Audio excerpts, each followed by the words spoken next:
কয়া যায় আমার কবিতা হইল, আমার কবিতা ওই দেখা যায় তাল গাছ হবে না, আমার কবিতা হবে ওই দেখা যায় কবরস্থান, ওই আমাদের ঘর, ওইখানেতে থাকতে হবে সারা জীবন ভর। আর জোরে কান, ওই দেখা যায় কবরস্থান, ওই আমাদের ঘর, ওইখানেতে থাকতে হবে সারা জীবন ভর।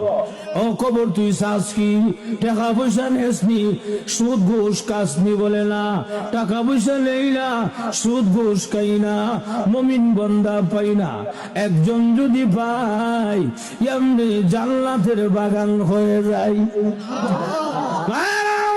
এজন্য আল্লাহর রাসূল হাদিস শরীফে বলেন, আল কবর রাউযাতুম মিন রিয়াযিল জান্নাহ আও হুফরাতুম মিন হুফারিন নার। কবরটা কারোর জন্য জাহান্নামের গাড়া হবে, আবার কারোর জন্য জান্নাতের বাগান হবে। আল্লাহর রাসূল বলেন, ঈমান আমল যদি খারাপ হয়, বেনামাজি হয়, তাহলে কবরের মধ্যে বিষাক্ত সাপ দেওয়া হবে 99টা, এক এক ধরনের শাস্তি আরম্ভ হয়ে যাবে। আল্লাহ যদি প্রকান্তর ঈমান আমল ভালো হয়, 5 ওয়াক্তের নামাজি হয়, এই লোকটাকে কবরের মধ্যে রাখতে দেরি হবে।